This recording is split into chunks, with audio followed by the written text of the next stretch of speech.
Sangat sorgawi, saya percaya Tuhan telah menguduskan tempat ini dan semua orang yang di sini agar semua kegelapan dan segala macam dosa diusir keluar dan kita menjadi kudus di hadapan Tuhan. Amin.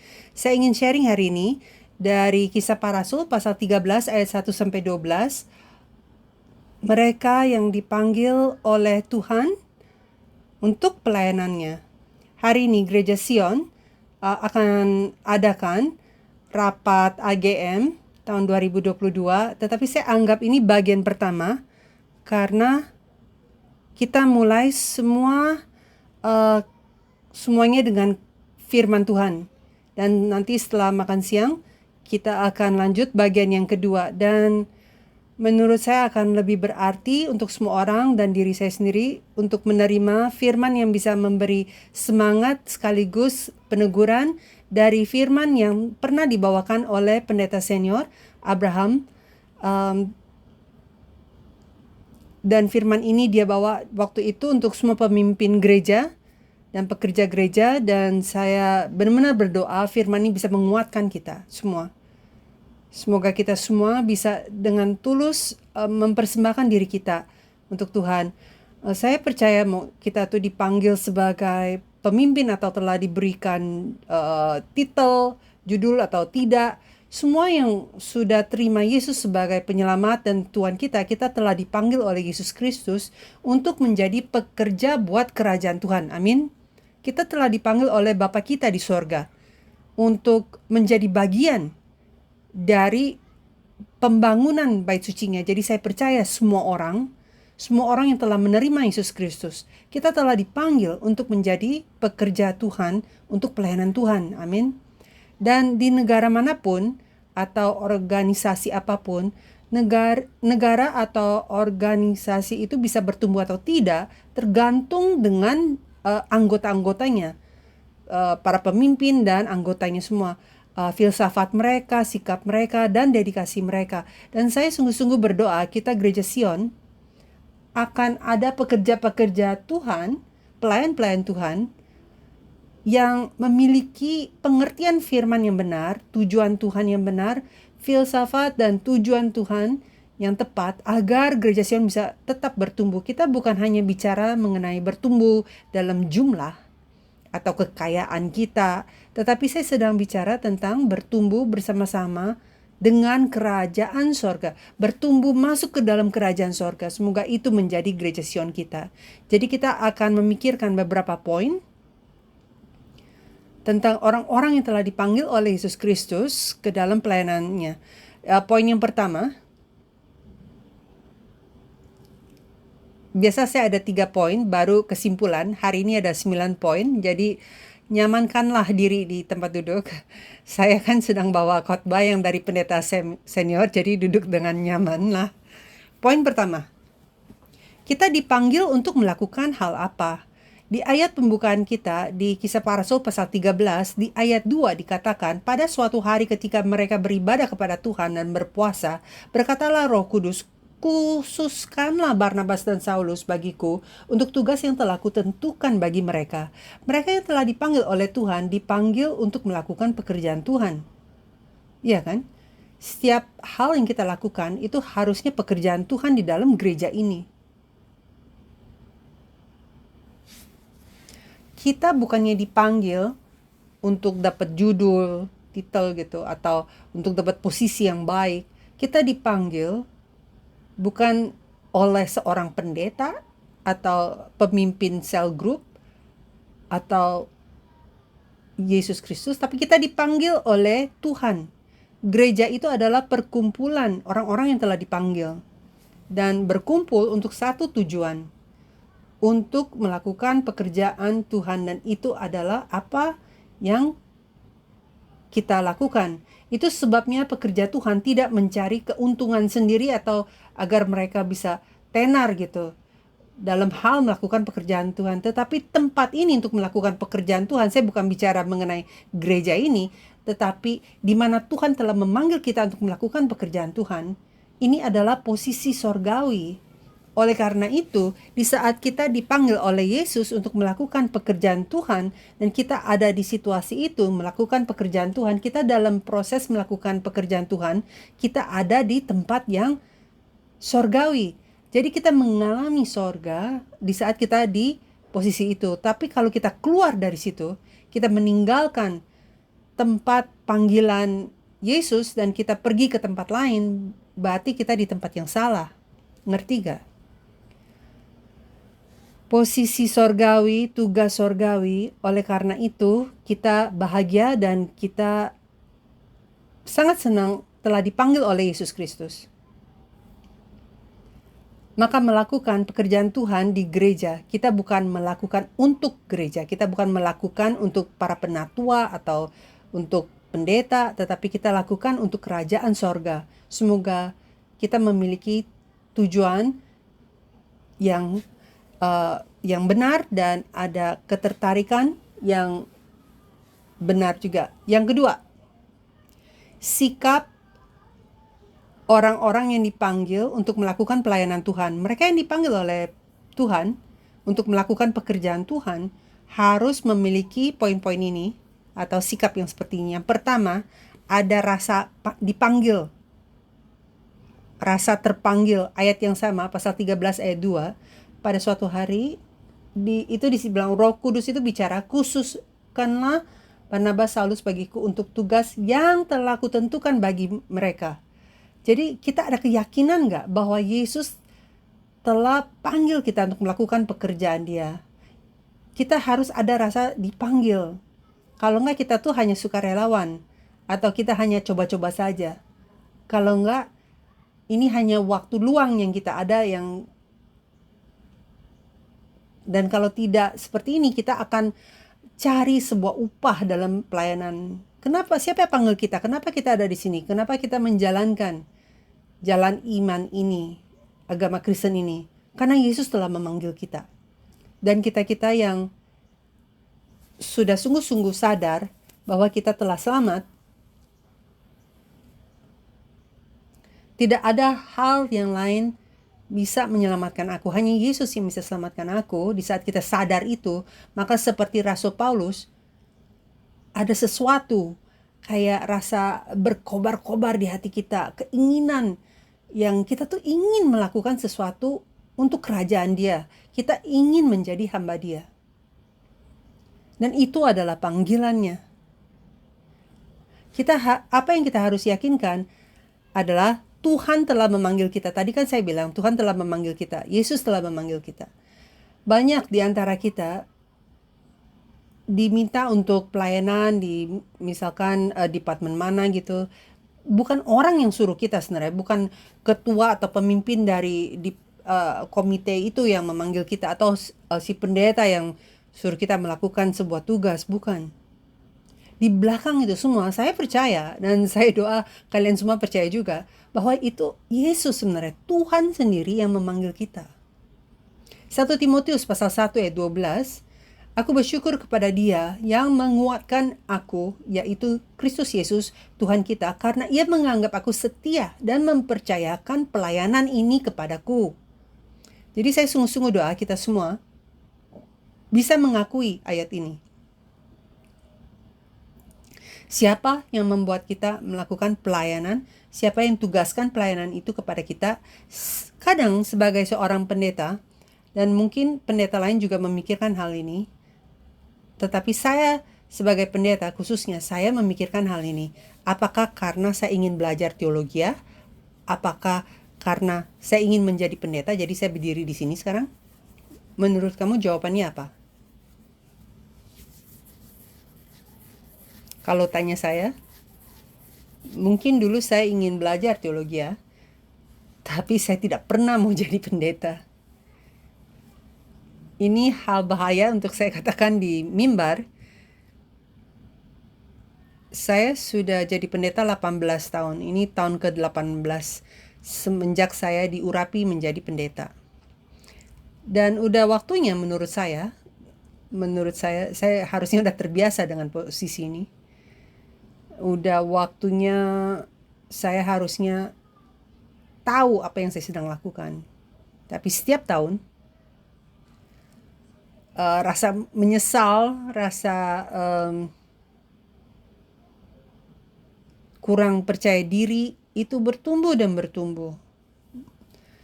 Kalau kamu biarkan semuanya, saya bisa aja kapan aja mau berhenti. Tapi pengakuan ini yang kita baru baca, ini bukan saya. Bukan karena saya khotbah hebat atau saya lakukan apa-apa yang hebat. Bukan karena saya dilahir dengan sikap seorang pendeta. Tidak. Tapi menurut saya percaya, saya mengucap syukur kepada Yesus Kristus yang menguatkan saya. Bukan karena saya ada kekuatan. Bukan karena saya jago banget bicara secara umum. Tetapi karena Dia yang menguatkan saya. Bukan karena saya setia.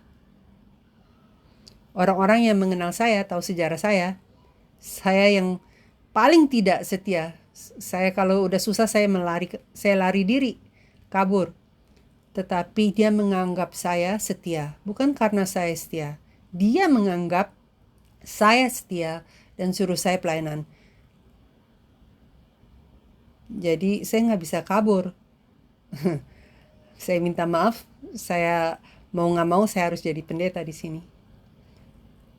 Saya yakin banyak antara kalian, meskipun kalian bukan pendeta, hal ini, kehidupan iman ini bukan hal yang kita bisa merasa terbiasa.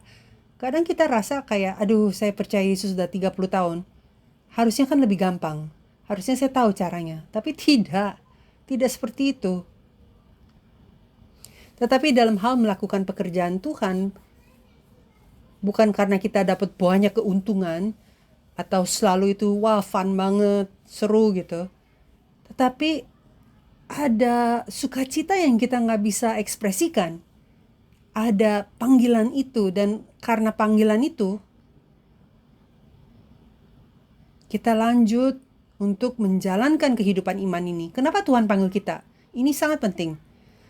Ada rasa terpanggil itu penting, tetapi kenapa Tuhan panggil kita? Untuk mengerti itu juga penting. Tuhan telah memanggil kita bukan karena Dia butuh ilmu kita, dan bukan karena Tuhan butuh duit kita, dan bukan karena Tuhan butuh tempat duduk di gereja untuk dipenuhi. Tuhan telah memanggil kita untuk memberkati kita. Bagaimana? Lewat dilatih, lewat mengajarkan kepada kita cara-cara Tuhan. Tahu kan, kalau kita melakukan pekerjaan Tuhan di gereja, kita mengalami hal-hal yang beda. Dan kita mulai belajar cara-cara Tuhan. Kita masukin ilmu kita sendiri, pengetahuan kita sendiri, cara kita sendiri, dan keras kepala kita sendiri. Dan di saat Tuhan bilang, kamu lakukan pekerjaanku, Tuhan bukannya mencari hasilnya atau apa yang kita bisa lakukan, tetapi Tuhan ingin merubah kita menjadi umat Dia. Tuhan ingin memberkati kita dengan membuat kita menjadi anak-anak Dia. Dan ini juga adalah proses bekerja di gereja atau untuk gereja, melakukan pekerjaan Tuhan, berpartisipasi dalam pekerjaan misi. Semua itu adalah proses untuk menguduskan kita dan untuk penyelamatan. Jadi mari kita ingat, Tuhan tuh tidak peduli apa yang saya bisa kasih kepada Tuhan, tapi Tuhan tuh tertariknya kepada saya, diri saya. Kita juga sama, kita nggak boleh malah tertarik dengan apa yang Tuhan akan kasih kita, tetapi kita harusnya tertarik dengan Tuhan sendiri. Ngerti gak? Bisa lihat perbedaannya? Kalau bukan saya, Tuhan sebenarnya bisa pakai siapa aja kan? Yesus bilang, saya bisa bikin batu di tanah, berseru dan memuji. Kalau tidak saya, Tuhan bisa gantikan saya dengan siapapun kalau itu hal pelayanan. Tapi khususnya Tuhan telah panggil kamu untuk masuk di posisi itu, biar Tuhan tuh bisa memberkati kamu, biar Tuhan tuh bisa ada hubungan dengan kamu, dan Tuhan bisa sayang kamu. Itu yang Tuhan tertarik.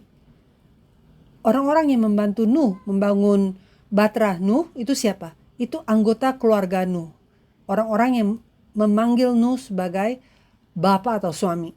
Tetapi orang-orang ini yang bekerja untuk membangun Batra, Apakah mereka eh, ada lulusan dari universitas apa untuk membangun Batra? Tidak, tidak sama sekali. Latar belakangnya tidak ada. Jadi mereka bukan orang yang tepat untuk Tuhan panggil kan? Harusnya Tuhan panggil insinyur atau orang-orang pekerja keras untuk membangunnya. Jadi bukan karena ilmu mereka, tetapi Tuhan suruh mereka partisipasi dalam pekerjaan itu, dan pada akhirnya siapa yang diselamatkan dari penghakiman? Itu adalah orang-orang yang berpartisipasi, yang bekerja dan taat kepada firman Tuhan. Mereka lah yang diselamatkan pada akhirnya. Itu yang Tuhan sedang lakukan. Tuhan kasih kita untuk melakukan pekerjaan Dia agar Tuhan bisa menyelamatkan kita pada akhirnya. Orang-orang yang bekerja untuk membangun Batra, mereka terpisah dari dosa-dosa dunia dalam proses itu. Tuhan benar-benar bikin mereka kerja keras luar biasa. Mereka sangat sibuk. Sampai mau keluar pun mereka tidak bisa bergaul dengan dunia. Nggak ada waktu. Saya tahu. Saya pernah dengar dari bibir kalian, dari anggota gereja kita, bilang, aduh, saya seluruh periode berkencan saya habis. Atau keluar-keluar dengan teman. Masa muda saya semua habis. Karena waktu itu semua hilang. Kenapa? Karena saya terlalu sibuk melakukan pekerjaan Tuhan. Atau terlalu sibuk ke gereja, pendalaman Alkitab, ini, itu. Apakah kalian menyesal? Tetapi saya percaya, itu kan kasus ekstrim. Tapi dalam cara-cara di saat Tuhan memanggil kita untuk melakukan pekerjaan Tuhan, Tuhan sedang memisahkan kita dari dunia yang berdosa. Melayani gereja itu bukan hal yang paling gampang kan? Amin. Waktu saya tulis ini saya pikir mungkin semua orang bakal teriak amin. Amin terbesar dalam sejarah Gereja Sion. Tapi melayani di gereja itu mungkin bukan hal gampang. Sebenarnya hal paling susah kalau kita tidak menganggapnya sebagai latihan saya atau ini adalah jalan kepada hidup yang kekal. Maka ini bukan hal yang fun, tetapi sangat susah. Hal yang paling berat. Karena nomor satu, kita tidak diciptakan untuk melakukan pekerjaan ini. Maksudnya kita kadang perlu instruksi, tuntunan dari orang-orang yang sebenarnya kurang berpengalaman dari diri kita sendiri. Dan kadang kita disuruh lakukan sesuatu yang kadang kita sama sekali nggak ngerti. Dan setelah saya berkorban waktu dan yang balik kepada saya hanya keluhan, kritikan daripada dipuji. Amin. Kalau kita tidak ada rasa terpanggil, ada kemungkinan kita menjadi goyang dan berpikir, orang-orang ini semua tidak apresiasi sama saya. Tapi siapa yang memanggil saya? Bukan orang-orang itu kan? Tuhan yang memanggil kita. Selama Tuhan itu apresiasi kita, atau Tuhan sedang menggenapi tugas Tuhan, itu harusnya alasan yang sudah cukup. Kalau kita tidak ada rasa terpanggil, maka akan sangat sulit untuk kita lanjut melayani Tuhan. Tetapi kalau kita ada rasa terpanggil, kalau kita mengerti kenapa Tuhan telah memanggil kita, maka baru pekerjaan ini, perjalanan ini bisa menjadi seru dan bahkan menyenangkan. Berikutnya, kita harus memiliki hati yang berasa berhutang. Roma pasal 1 ayat 13-14. Saudara-saudara, aku mau supaya kamu mengetahui bahwa aku telah sering berniat untuk datang kepadamu, tetapi hingga kini selalu aku terhalang agar di tengah-tengahmu aku menemukan buah, seperti juga di tengah-tengah bangsa bukan Yahudi yang lain, aku berhutang baik kepada orang Yunani maupun kepada orang bukan Yunani, baik kepada orang terpelajar maupun kepada orang yang tidak terpelajar. Jadi Paulus bilang dia itu berhutang kepada Tuhan. Kita semua datang ke bumi ini, kita tidak bawa apa-apa. Kita berhutang kepada kasih Tuhan, pemeliharaan Tuhan. Tuhan kasih kita orang tua, orang-orang di sekitar kita itu semua Tuhan kasih kita untuk bantu kita. Kita sangat diberkati dengan penyelamatan, lewat kayu salib Yesus Kristus. Yesus sudah kasih hidup kepada kita yang kita belum pernah miliki. Yesus kasih kepada kita hidup agar kita tidak perlu jatuh ke dalam api neraka. Kepada Rasul Paulus ini adalah kasih yang sangat besar. Saya sungguh-sungguh doa, ini pun akan menjadi hal yang besar untuk kita. Kasih ini dan penyelamat ini sangat besar. Tuhan menganggap semua hal-hal yang luar biasa yang dia tadinya miliki, dia anggap itu semua sampah. Dia bilang, saya nggak perlu itu semua. Kalau saya ada hal ini yang disebut Yesus, saya udah nggak perlu yang lain. Jadi dia memiliki hati yang komit. Dia bilang, kalau Tuhan kasih saya keistimewaan untuk bisa bicara dan menginjil dan mengorbankan hidup saya bahkan rasa terhormat untuk bisa memberi nyawa saya. Jadi dia bilang kasih karunia ini terlalu besar, mulut saya nggak bisa ditutup. Saya harus bicara mengenai kasih Tuhan. Saya tidak bisa hanya duduk diam, saya harus pergi dan menginjil. Itu rasa berhutangnya Paulus. Berikutnya kita perlu untuk memiliki sikap melayani yang benar. Markus 10 ayat 42 sampai 45, saya bacakan ayat 45 saja. Karena anak manusia juga datang bukan untuk dilayani, melainkan untuk melayani dan untuk memberikan nyawanya juga menjadi tebusan bagi banyak orang. Mayoritas tugas dan pekerjaan yang Tuhan berikan kepada kita adalah pekerjaan melayani. Bukan untuk menguasai atau untuk siapa yang posisi lebih tinggi. Kalau kita melakukan hal itu, kalau saya melihat diri saya seperti itu, maka saya harus langsung bertobat dan sadar. Saya dipanggil oleh Tuhan untuk melayani. Di dalam kerajaan sorga, orang-orang yang melayani, itu yang paling hebat. Kalau kita tidak ada sikap melayani yang benar untuk melakukan pekerjaan Tuhan, maka kita akan mikir kita tuh hebat. Di saat kita bilang, dalam hati pun kalau kita pikir, gereja ini atau departemen ini bisa menjadi tambah besar gara-gara saya. Saya sudah lakukan begitu banyak.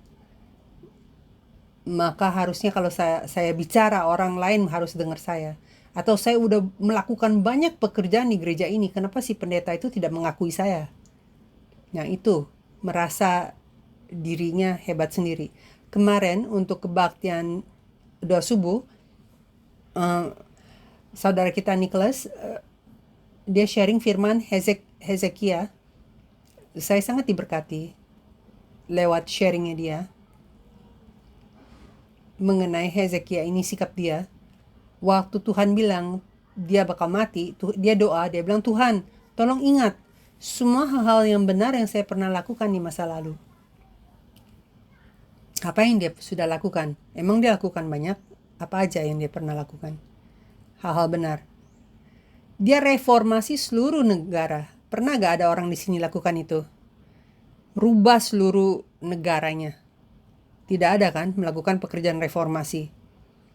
Dia menghancurkan semua berhala-berhala dan dia bawa balik semua persembahan yang terhutang dan dia adakan pasca hari raya yang besar untuk memuliakan Tuhan dan membuat seluruh bangsa negaranya bertobat.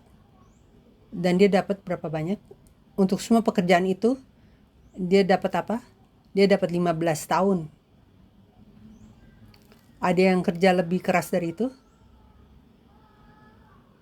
Kamu sama saya, mayoritas di antara kita hidup lebih dari 15 tahun kan? Dan kita masih minta Tuhan. Kita bilang, Tuhan bikin saya hidup lebih panjang lagi. Bahkan kita bilang, Tuhan kasih kita hidup kekal. Sebenarnya kita ada lakukan baik apa untuk minta itu? Atas dasar apa? Kebenaran manusia apapun, pekerjaan sebesar yang dilakukan Hizkia pun, itu cuma sama dengan 15 tahun. Maka apakah kita layak untuk bilang, Tuhan kasih saya lebih banyak hidup? Dibandingkan dengan pekerjaan Tuhan, apa yang saya lakukan itu hanya debu. Mungkin 15 menit diperpanjang nyawaku pun saya pikir nggak bakal dapat. Tapi kamu dan saya, kita diberikan keistimewaan untuk bisa bilang, Tuhan, saya ingin hidup kekal. Kenapa? Bagaimana? Yesus bilang, saya kasih kamu kebenaran saya. Yang itu sama dengan kekekalan. Amin. Gara-gara Yesus, kita semua dikasih kayak tiket. Dan apa yang saya miliki, saya sebenarnya udah gak bisa dapat apa-apa. Tapi dengan tiket ini, kita bilang, Tuhan, ini tiket saya untuk bisa hidup kekal. Dan Tuhan bilang, oke, nih. Amin. Itu luar biasa sekali kan. Jadi, itu sebabnya kita melayani. Itu sebabnya kita tidak bisa bergantung dengan perbuatan kita yang baik yang dulu. Pendeta senior dulu menjelaskan kata doulos dalam bahasa Yunani yang artinya hamba, atau hamba yang kayak di dalam kapal bagian bawah mereka yang gerakan, mereka nggak bisa naik ke atas. Jadi hamba-hamba itu ada di bawah kapal dan kadang mereka kecapean menggayung itu kapal dan nggak ada yang peduli, nggak ada yang tahu. Mereka hanya disuruh menggayung kapal itu. Mereka tidak ada nama, tidak ada pengakuan. Tetapi karena setiap orang mereka dengan setia menggayung, seluruh kapal itu bisa maju. Itu kita, sejujurnya. Terutama untuk para pendeta dan pelayan-pelayan. Ini saya khotbah ke diri saya sendiri. Hidup kita itu kita persembahkan. Dan kalau kamu percaya, kamu mendedikasi untuk melakukan pelayanan kepada Tuhan. Hidup kita itu kita persembahkan kepada Bapa kita, sama seperti Nabi Samuel, Yusuf, Daniel, dan suku Lewi. Kita milik Tuhan. Oleh karena itu, anggota keluarga dari pendeta dan orang yang melayani harus ada sikap Hana. Hana, ibu dari Nabi Samuel. Dia sangat ingin punya anak kan, di saat Tuhan kasih dia anak, dia langsung anak itu dia kembalikan kepada Tuhan dan dia bilang, Tuhan, di bait suci dia tinggalkan anak dia dan dia pulang. Sebentar lagi hang.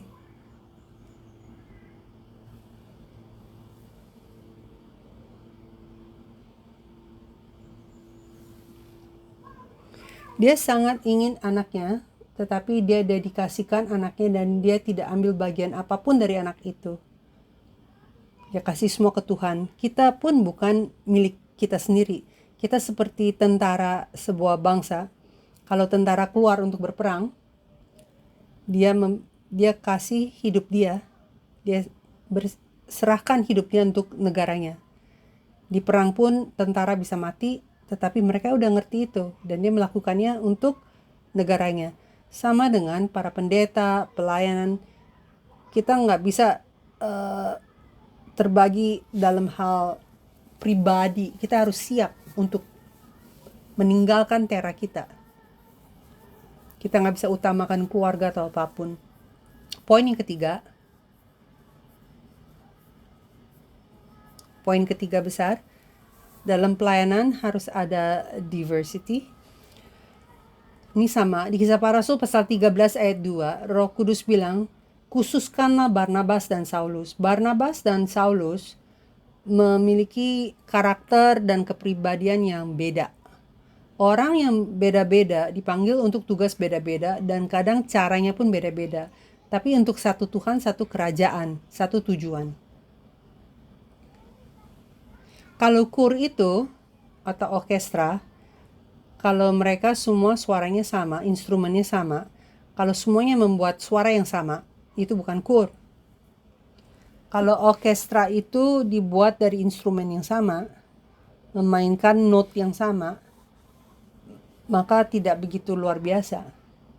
Tetapi suara-suara yang lain itu menjadi satu, yang diciptakan oleh si konduktor itu dengan indah itu menjadi musik yang sangat indah dan menggerakkan hati orang. Sama seperti itu, saya percaya gereja kita ini bisa memiliki kesatuan yang indah, bisa memuliakan Tuhan selama semua orang hanya melihat jari Tuhan yang adalah konduktor kita dan ikut sesuai dengan waktu dia, tuntunan dia, dan arahan dia, dan melakukan semuanya dan melakukan semua dengan benar di waktu dan yang tepat, tepat. Di gereja itu ada banyak tugas dan tanggung jawab dan semuanya beda. Kita harus menghormati setiap bagian, setiap posisi, setiap orang. Seperti bagian-bagian tubuh yang berbeda. Bagian tubuh saya yang paling jauh dari kepala saya itu apa? Jari kaki kan? Apa saya sekarang pun dengan kepala nggak bisa menyentuh jari kaki. Saya belum coba untuk waktu yang sangat lama. Sangat jauh dan kepala saya juga nggak peduli dengan si jari kaki itu sedang lakukan apa. Kadang tidak mengefek saya, tetapi kalau jari kaki saya dicopotin semua, si kepala akan jatuh. Sama seperti itu, mungkin kamu ada departemen atau orang-orang yang sangat beda dengan sikap kamu. Kamu gak mau peduli sama mereka. Orang itu kayak orang asing, tetapi tanpa orang itu, tanpa departemen itu pun, itu akan menyakiti diri saya. Maka kita harus apresiasi keadaan mereka semua. Kita harus bergantung satu dengan yang lain. Bagian tubuh kita kayaknya terpisah dan semua kelihatannya beda, ada tugas beda, tapi setiap bagian itu kan bergantung kepada bagian-bagian yang lain juga. Kalau satu kurang, saya tuh orang cacat. Efesus pasal 1 ayat 22 sampai 23 dibilang Yesus kepala kita dan gereja ini tubuhnya adalah gereja dan setiap bagian tubuh diperlukan dan kita ada di sini karena kepalanya memerlukan kita. Nomor 4,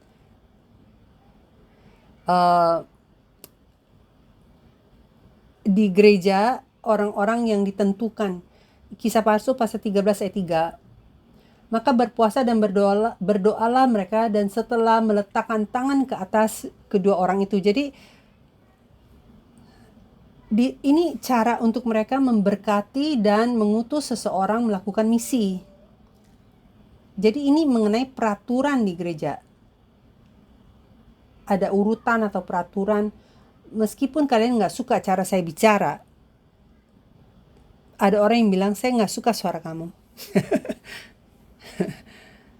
Meskipun kamu tidak suka suara saya atau tidak setuju dengan cara saya bicara, itu tidak berarti karena kamu lebih jago bicara secara umum atau kamu lebih pintar di Alkitab, tidak berarti minggu depan kamu bisa naik ke sini dan berkhotbah kan? Saya menghormati kamu ada ilmu lebih hebat, tapi semua ada aturan, urutan. Ada tugas-tugas yang beda-beda yang Tuhan telah tentukan untuk kita lakukan. Ada orang-orang yang memiliki tugas yang beda-beda. Rasul Paulus adalah rasul yang luar biasa, tetapi dia tidak pergi lakukan semuanya dia sendirian. Dia lakukan semuanya di bawah payung rasul-rasul yang lain di gereja. Dia mengakui dan menghormati urutan itu hanya karena saya merasa saya ada pengertian lebih bagus atau cara lebih bagus untuk melakukan sesuatu. Saya nggak bisa lompat aja ke departemen semau saya. Jadi bayangkan, komisi pria, misalkan ada anggota di situ pikir saya bisa jalankan komisi wanita lebih bagus dari mereka, lalu dia masuk aja ke sana. Itu nggak masuk akal. Ada urutan di dalam gereja, ada peraturannya dalam hal melakukan pekerjaan Tuhan. Tuhan bukan Tuhan kekacauan, Tuhan adalah Tuhan yang ada peraturan. Yang kelima, ketaatan langsung. Kisah Para Rasul 13 ayat 4. Oleh karena disuruh Roh Kudus, Barnabas dan Saulus berangkat ke Seleukia, dan dari situ mereka berlayar ke Siprus. Dan setelah itu mereka ke sinagog dan mereka khotbah. Jadi mereka nggak bilang, oh Tuhan tunggu ya, saya mesti urusin urusan saya dulu, tunggu anak gede dulu baru saya bisa pergi. Bagi mereka, pekerjaan Tuhan adalah prioritas. Langsung Tuhan suruh lakukan sesuatu, mereka langsung jalankan. Matius 4:18-20 ini sebagai referensi juga. Waktu Yesus bilang ikut saya kepada murid-muridnya, mereka langsung tinggalkan jalannya dan mengikuti Yesus. Di saat Tuhan kasih kita tugasnya, kita harus seperti itu. Seperti tadi kurs yang saya jelaskan atau orkestra, di saat konduktornya bilang,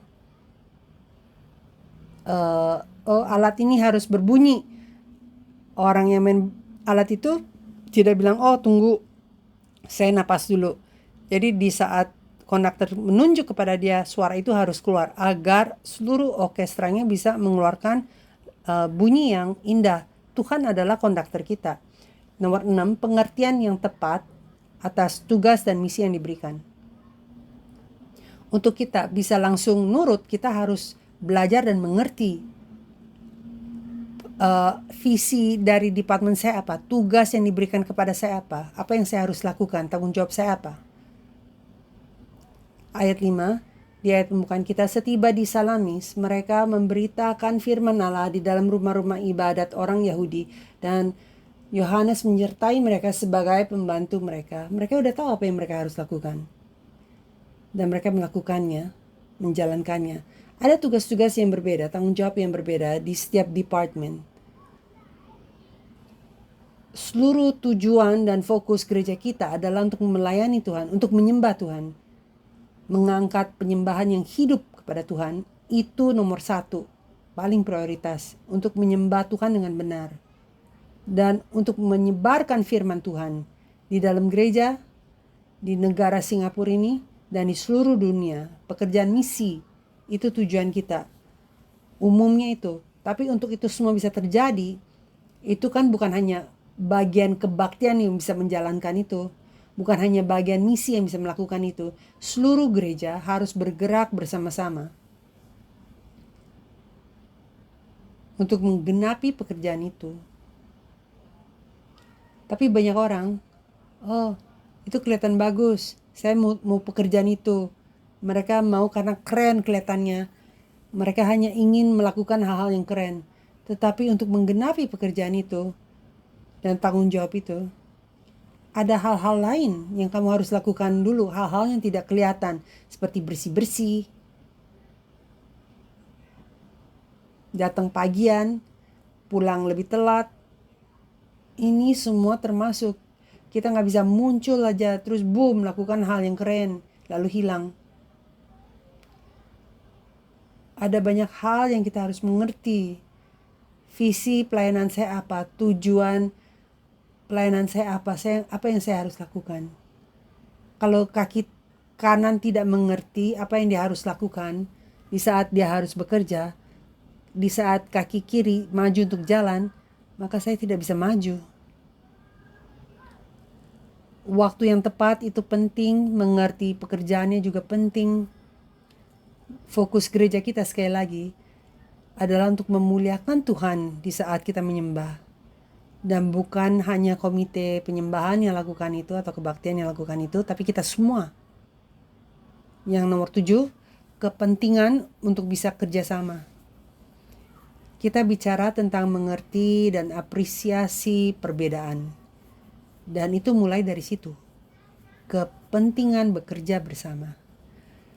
Di Kisah Para Rasul 13 ayat 5, pekerjaan Tuhan itu tidak bisa selesai di bumi ini hanya dengan satu orang. Nangkep gak? Pekerjaan gereja tidak bisa dilakukan oleh satu manusia. Pelayanan departemen satu komite atau komisi tidak bisa dijalankan hanya dengan satu orang.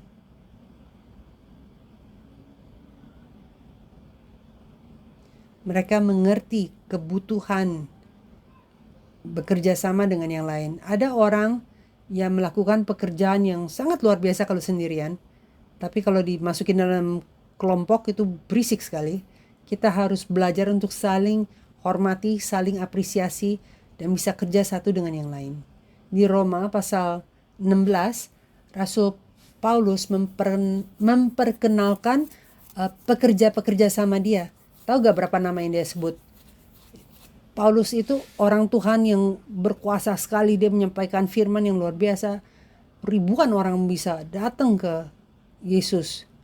Dia hanya butuh diri dia seharusnya kan. Tapi di pasal itu dia namakan 32 orang sebagai pekerja-pekerja sama dia. Dia tahu bahwa dia perlu untuk bergantung kepada mereka. Bukannya dia kepala dan yang lain itu hanya asisten dia doang. Dia bilang itu pekerja-pekerja sama. Pendeta senior kita, Pendeta Park, selalu ada 200 lebih pendeta di gereja yang sama. Dan dia selalu bilang, saya tidak menganggap kalian pegawai saya dan saya itu bos kalian. Kita semua pekerja sama. Kita semua kerja sama-sama di bawah satu kepala yang adalah Yesus Kristus. Kalau kita bekerja dengan seseorang dan kita merasa seperti kita tidak membutuhkan orang itu, maka ingat, bukan kamu yang memanggil orang itu. Tuhan perlu orang itu. Dan bukan untuk ada langsung dapat buah langsung. Tetapi ini semua mengenai Tuhan melatih orang itu dan saya. Sering sekali Tuhan taruh 2 orang yang sangat beda di satu pelayanan, atau satu departemen, atau satu pernikahan kadang, agar mereka, Tuhan bisa saling melatih mereka, agar bisa saling menghancurkan, untuk bisa siap buat melakukan pekerjaan Tuhan. Tapi mohon jangan saling membunuh. Yang ke-8, mengatasi masalah. Di ayat 6 dikatakan, mereka mengelilingi seluruh pulau itu sampai ke Pafos. Di situ mereka bertemu dengan seorang Yahudi bernama Bar Yesus. Ia seorang tukang sihir dan nabi palsu.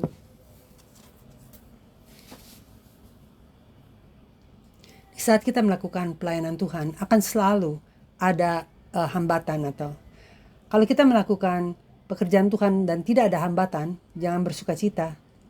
Pasti ada yang gak benar. Pasti saya lakukan sesuatu yang tidak benar. Kalau gereja tidak ada kesusahan, cobaan, dan kesulitan, ingat, setan itu gak ada urusan. Gak ada pekerjaan di gereja ini. Karena si setan duduk di atas gereja itu dan bilang, wah, ini gereja akan hancur dengan sendirinya, saya gak usah ngapa-ngapain. Penuh dengan kesombongan, penuh dengan dosa, penuh dengan pikiran manusia. Saya nggak ada kerjaan di gereja ini, kata setan. Tapi kalau gereja melakukan pekerjaan Tuhan dan mau nurut Tuhan, itu saatnya setan itu selalu menyerang kita. Di saat kita melakukan pekerjaan Tuhan, pasti ada banyak hambatan. Setan tidak akan duduk diam.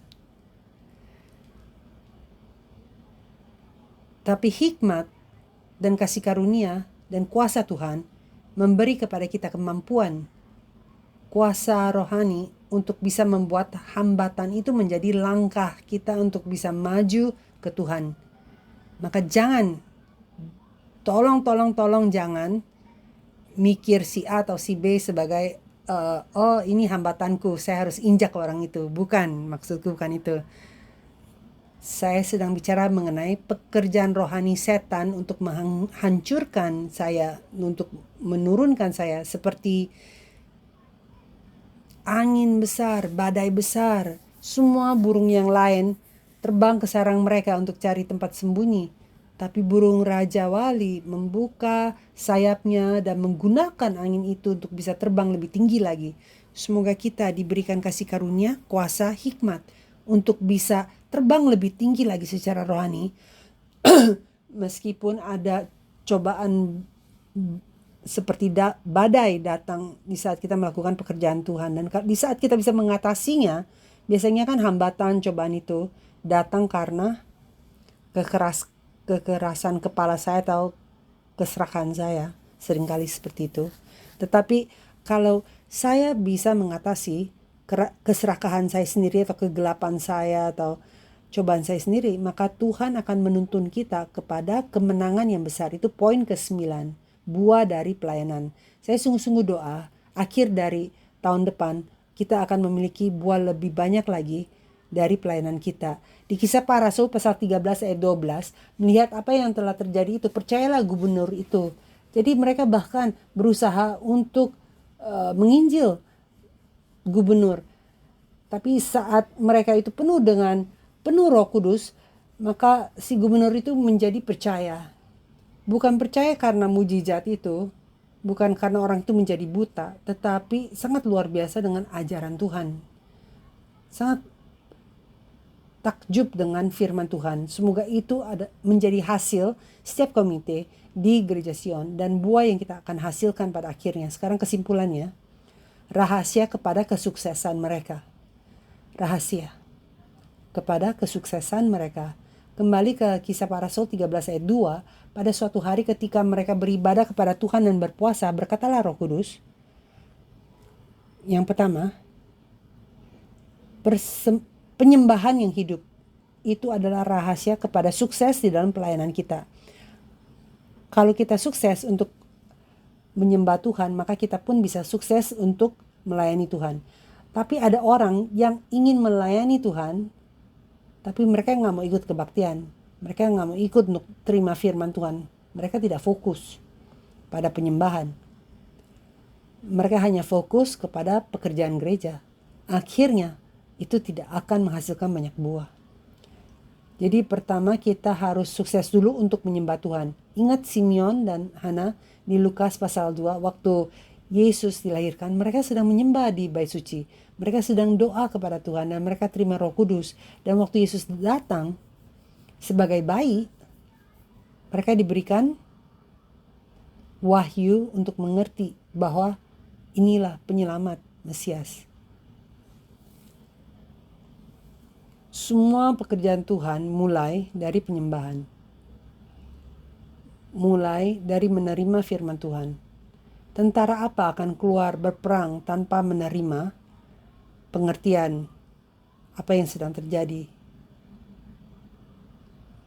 Yang kedua, rahasia sukses dalam pelayanan adalah doa yang panas, yang tidak berhenti. Mereka berpuasa dan berdoa katanya. Untuk kita melakukan pekerjaan Tuhan, kita harus ada kerohanian. Kita perlu kuasa dari Roh Kudus.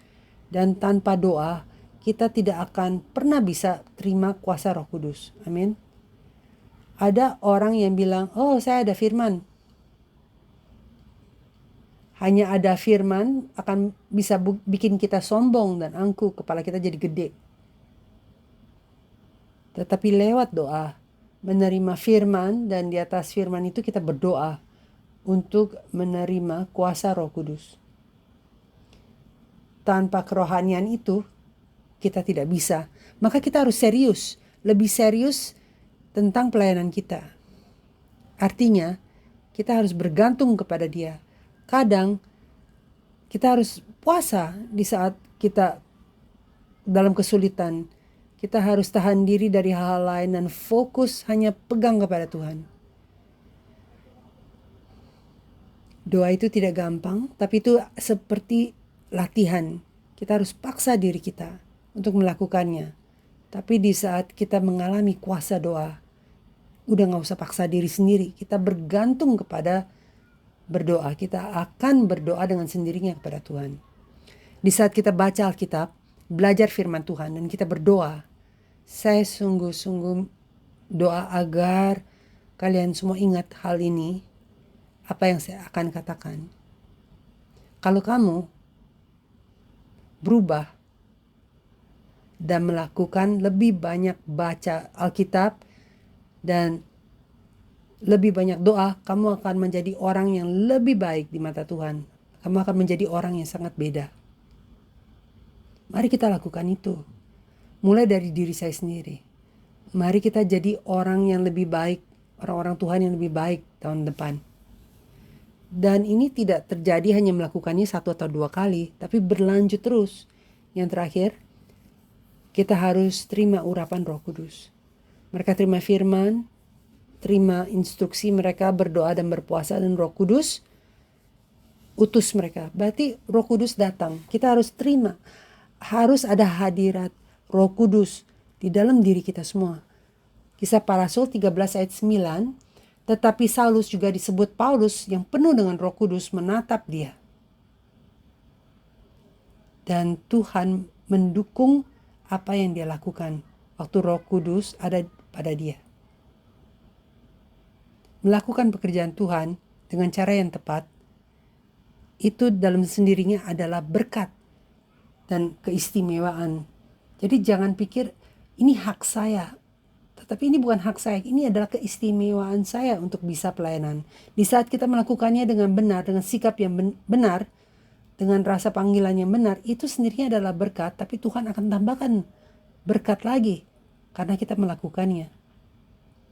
Maka saya berdoa, kita semua akan terima berkat lebih besar lagi di saat kita lanjut untuk melakukan pekerjaan Tuhan.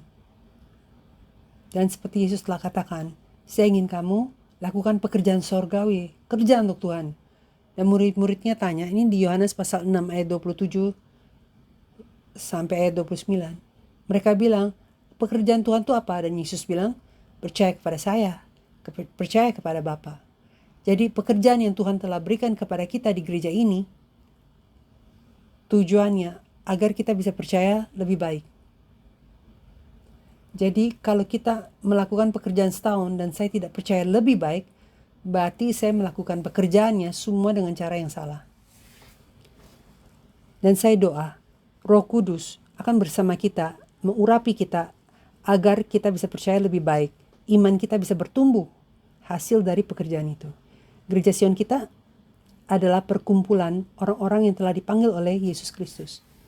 Dan kita siap dan mendedikasi diri kita untuk melakukan pekerjaan Tuhan. Semoga ada buah, semoga ada sukacita dalam prosesnya, dan semoga ada berkat, dan semoga kita bisa memuliakan Tuhan sama-sama. Amin, mari kita doa. Tuhan Allah Bapa kami mengucap syukur Engkau telah berikan waktu ini untuk memikirkan keistimewaan yang besar yang Engkau telah berikan kepada kami sebagai orang-orang yang telah dipanggil oleh Yesus Kristus. Allah Bapa, bantu kami dengan memberi kami kekuatan. Bantu kami dengan memberi kami rasa terpanggil dan rasa berhutang untuk keistimewaan ini yang Kau telah berikan kepada kami. Dan Tuhan, kami itu lemah. Kami kecil. Dan tanpa panggilan-Mu, kami bahkan tidak akan eksis di sini. Namun kami percaya Engkau telah memanggil kami agar kami bisa diselamatkan. Kami percaya Engkau telah berikan pekerjaan ini kepada kami agar Engkau bisa memberi berkat kepada kami. Maka Bapa, tolong bantu kami bisa di hadapan-Mu. Bantu kami bisa letakkan diri kami sebagai persembahan dan dedikasikan diri kami lewat rapat AGM hari ini agar Engkau bisa menerima kami dan kembalikan kepada kami berkat kekal. Terima kasih Bapak untuk Gereja Sion. Terima kasih Bapak untuk setiap komisi dan untuk setiap anggota. Saya doa, Engkau akan datang kepada setiap kehidupan rumah tangga anggota gereja kami. Kuatkan mereka, berkati mereka semua, dan pegang mereka Bapak, agar mereka bisa berjalan bersama-Mu dan bisa melayani Engkau hari demi hari. Semoga kami menjadi orang yang lebih baik di dalam mata-Mu dengan melayani Engkau.